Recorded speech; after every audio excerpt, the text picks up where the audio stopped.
Hello, friends. 6 years ago, A'ja Wilson is officially losing it. A stunning new report out of the Saudi League just declared that Caitlin Clark is worth 10 times more than any player in the entire WNBA, and it sent shockwaves through the basketball universe.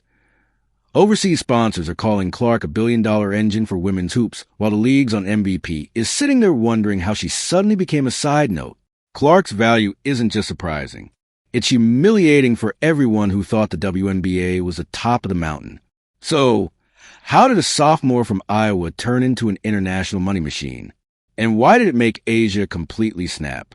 The Saudi report didn't just list salaries, it measured power.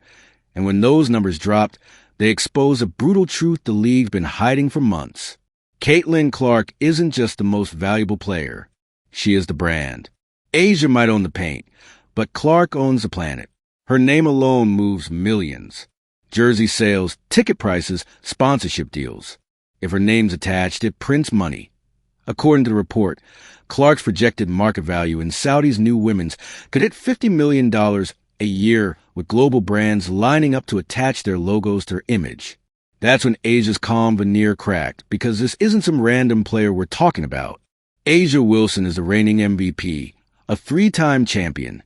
The face of Las Vegas dominance, she's earned her stripes, worked her tail off for respect. So maybe instead of being jealous of Caitlin Clark, A'ja Wilson should be asking a different question. Will the WNBA survive without Caitlin Clark? Let us know down in the comments below.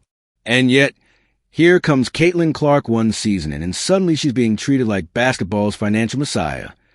The timing couldn't have been worse. Nike had already thrown down that record-shattering $28 million ender, the biggest in women's basketball history.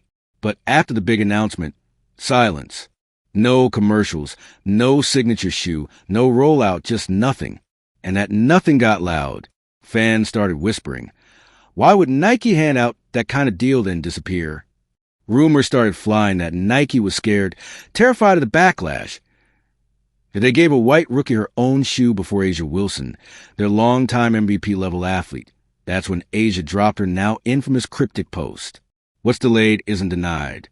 She didn't name names, but everyone knew who it was about. Translation: I'm tired of being ignored, and that one line lit social media on fire. The internet split in two. Half said Clark's rise was great for the game. The other half said it was favoritism, proof of who the media chooses to crown. But underneath the noise, the real tension bubbled up. Race, marketability, and what actually sells in women's sports. Analysts brought up history. How Sheryl Swoopes was the first woman to get a signature Nike shoe in the 90s. A groundbreaking moment.